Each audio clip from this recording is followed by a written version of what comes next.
하나님 아버지, 이 세상에서 빛과 소금의 직분을 감당할 수 있도록 주님만을 의지합니다.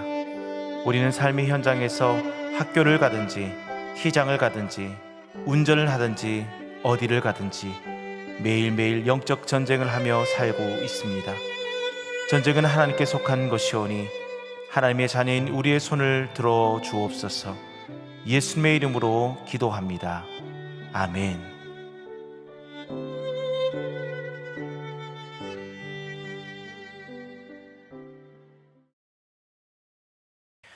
찬송가 516장 같이 찬양하도록 하겠습니다.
오늘 하나님께서 우리에게 주신 말씀은 시편 67편 1절로 7절 말씀입니다.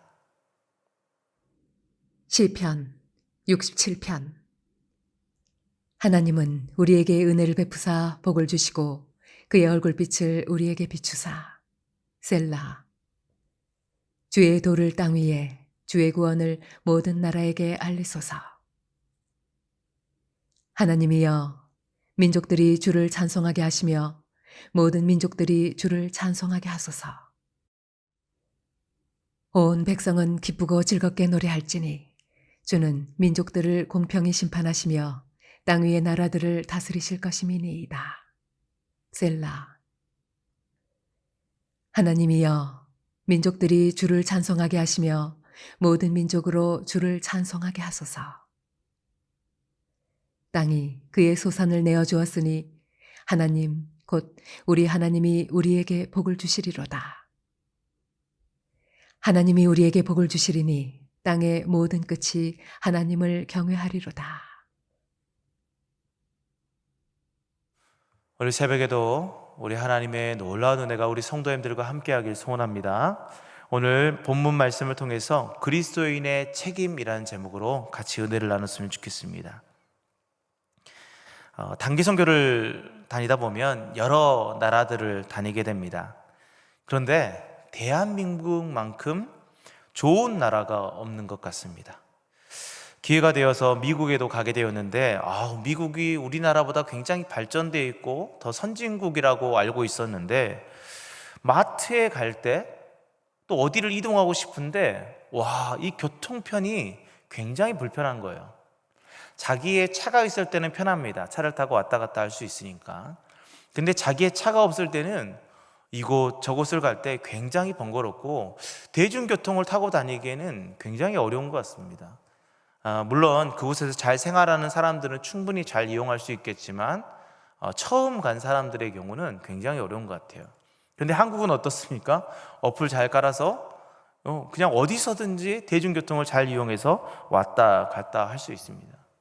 심지어는 병원도 그렇습니다. 미국 같은 경우는 감기 걸릴 때는 병원을 가지 않는다고 하더라고요. 우리나라는 감기만 걸려도 병원을 가는데 비용이 얼마 들지 않습니다. 그리고 손가락에 조금 상처가 났을 때 봉합을 해야 될 때도 우리나라는 가면 얼마 들이지 않고 또 실비로 이것들을 다 처리할 수 있는데 미국 같은 경우는 몇십만 원, 몇백만 원이 나오더라고요. 그것을 보면서 참 한국이 살기 좋구나라는 것들을 생각하게 됩니다. 그렇다고 한국에서는 이렇게 누리는 것만 할 수 있는가? 그것은 아닙니다. 한국에 살면서 책임도 존재하는 것이죠.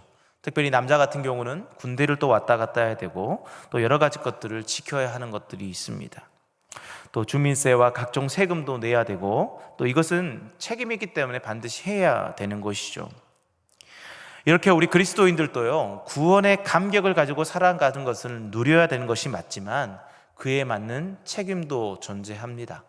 물론 여러 가지 책임들이 있지만 특별히 그리스도인들에게 가장 큰 책임이 무엇인가? 바로 전도하는 것입니다. 복음을 전하는 것이죠.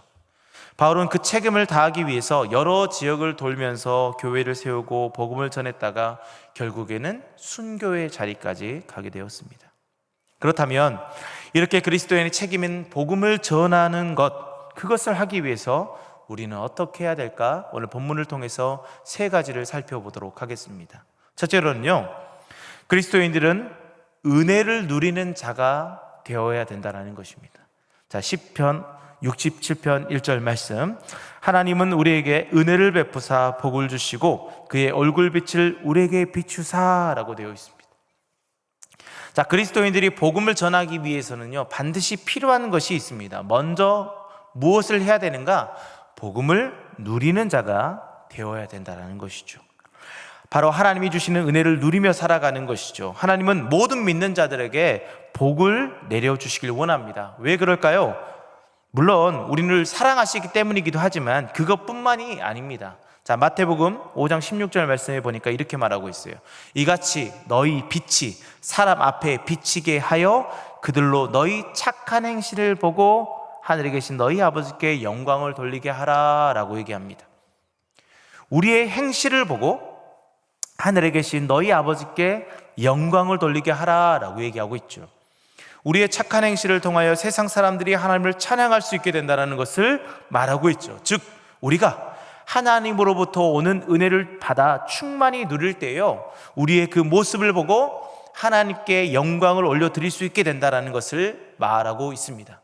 자, 그렇기 때문에 우리는요, 계속해서 하나님의 은혜를 받아 누려야 됩니다. 그리스도인들의 책임인 전도를 계속해서 하기 위해서는 우리는 말씀과 기도로 늘 하나님으로부터 오는 은혜를 누리며 살아가야 되는 것이죠. 오늘 7절 말씀에 하나님이 우리에게 복을 주시리니 땅의 모든 끝이 하나님을 경외하리로다 라고 얘기합니다. 우리에게 복을, 은혜를 주시리니 그로 인해 땅의 모든 끝이 하나님을 경외하게 된다는 것을 믿으시길 바랍니다. 그래서 오늘 또 우리가 은혜로 살아가야 됩니다. 그것이 바로 전도의 책임을 다하는 삶임을 믿으시길 바랍니다. 자, 둘째로, 우리가 그리스도인의 책임인 전도를 하기 위해서는 어떻게 해야 되는가? 땅 끝까지 이르러 증인이 되어야 됩니다. 땅 끝까지. 자, 2절 말씀. 주의 도를 땅 위에, 주의 구원을 모든 나라에게 알리소서라고 있습니다. 주의 도, 곧 복음은 어디까지 가야 됩니까? 땅 끝까지 가야 한다는 것을 말하고 있죠. 땅 위의 모든 나라의 구원을 알려야 된다는 것입니다. 우리가 잘 알고 있는 사도행전의 말씀에도 분명하게 말씀하고 있죠. 사도행전 1장 8절 말씀에 오직 성령이 너희에게 임하시면 너희가 권능을 받고 예루살렘과 온 유대와 사마리아와 땅 끝까지 이르러 내 증인이 되리라 하시니라. 아멘. 땅 끝까지 이르러 증인이 된다는 것이죠. 우리의 목표는 땅 끝이 되어야 됩니다. 땅 끝. 그렇다면 땅 끝은 어디를 말할까요? 바울은 땅 끝까지 복음을 전하는데 마지막에 이렇게 고백하고 있습니다. 디모데후서 4장 7절 말씀에 나는 선한 싸움을 싸우고 나의 달려갈 길을 마치고 믿음을 지켰으니 라고 얘기하죠.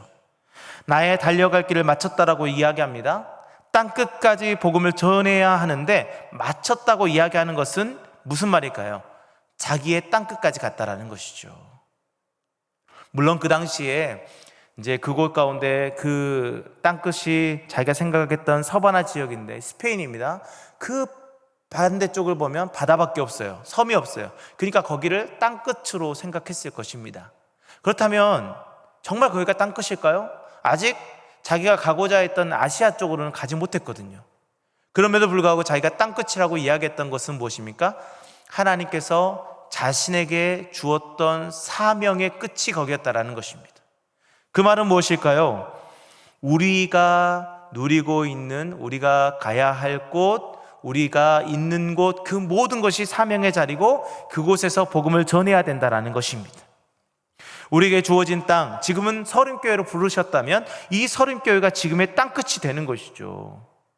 내가 갈 수 있는 곳, 모든 곳이 될 것입니다. 그 말은 어디서든 어디에 있든 복음을 전해야 한다는 것이죠. 내 상황과 여건, 내 환경이 어떠하든지 우리는 복음을 전하며 살아가야 될 줄 믿습니다.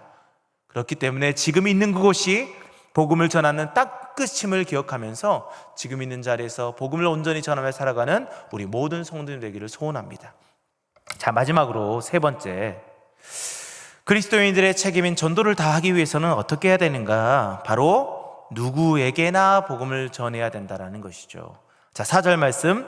온 백성은 기쁘고 즐겁게 노래할지니 주는 민족들을 공평히 심판하시며 땅 위의 나라들을 다스리실 것임이니이다. 아멘.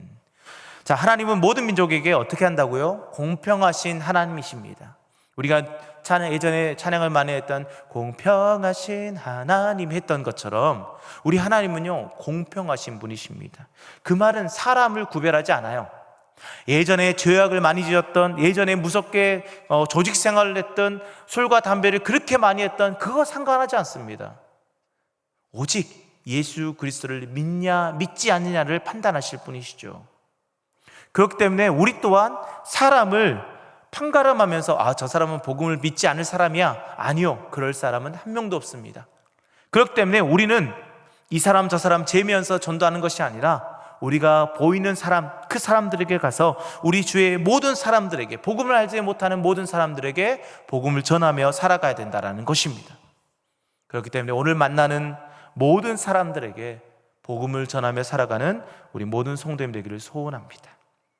그것이 하나님의 뜻이며 그리스도인의 책임인 전도를 다하는 자세임을 믿습니다. 자, 이제 말씀을 정리합니다. 그리스도인은요, 책임이 있습니다. 대한민국으로서 책임이 있는 것처럼 그리스도인들은 책임이 있습니다. 그 중에 가장 먼저 생각해야 될 책임이 무엇일까? 저는 전도라고 확신합니다. 먼저 믿는 우리들은요, 다른 이들에게 복음을 전하며 살아가야 됩니다. 그것이 하나님의 명령이죠. 그러기 위해서 우리는 어떻게 해야 됩니까? 오늘 말씀처럼 우리가 먼저 하나님의 은혜 가운데 거해야 됩니다. 내가 은혜를 받아야 나의 모습을 통해서 복음을 전하며 살아갈 수 있습니다. 또한 우리는 어디서든지 복음을 전하며 살아가야 됩니다. 땅끝이 지금 내가 서 있는 곳입니다. 그곳 가운데 사명을 주신 그 자리에서 복음을 전하며 살아가시길 바랍니다. 또한 누구에게나 복음을 전해야 되겠죠. 어떤 사람에게는 가고 어떤 사람에게는 안 가고, 이게 아니라 모든 사람들에게 복음을 전하며 살아가는 저희 모두가 되길 소원합니다. 특별히 119 한영혼 살인잔치가 이제 끝났습니다. 지난 주일로 끝났는데, 그러면 이제 다 되는 것입니까? 아니요. 우리는요, 매 순간순간마다 그렇게 복음을 전하며 전도하며 살아가야 됩니다. 그렇게 오늘도요, 여러분들은 기도의 자리에 나서 여러분들의 기도와 여러분들의 상황들을 놓고 기도하시지만, 특별히 더 기도할 것은 오늘도 복음을 잘 전하며 그리스도인의 책임을 잘 수행하며 나가는 우리가 될 수 있도록 기도하시길 바랍니다. 특별히 이 서림교회가, 또 여러분들이 섬기는 그 교회가 그렇게 복음을 잘 전하며 살아가는 그리스도인의 책임을 다하는 아름다운 교회가 될 수 있도록 여러분들 같이 기도해 주시기를 소원합니다. 우리 모든 성도님들이 그렇게 오늘 하루도 복음을 잘 전하며 살아가는 하루가 되길 예수님의 이름으로 축복드립니다. 기도하겠습니다. 하나님 감사합니다. 우리는 먼저 복음을 듣고 믿는 자들, 하나님의 선택을 받아서 정말 그 아름다운 복을 누리며 살아가는 저희임을 믿습니다. 우리 주위에는 아직도 예수 그리스도를 믿지 않은 사람들이 많이 있는데, 우리가 그들에게 복음의 빛을 전하며 살아가는 저희가 되게 하여 주시옵소서. 그렇기 위해서 하나님, 오늘 부어주실 은혜를 만끽하며 살아가는 저희가 되게 하시고, 우리가 서 있는 곳 그 어느 곳에서든지 복음을 전하고, 어떤 사람이든 상관없이 우리가 만나는 모든 사람들에게 복음을 전하며 살아가는 저희가 되게 하여 주시옵소서. 일시적인 현상으로 전도 주간에만 전도하는 것이 아니라 매일매일 전도의 사명을 잘 감당하는 저희가 되게 하여 주시옵소서. 모든 걸 믿사하며 예수님의 이름으로 기도합니다. 아멘.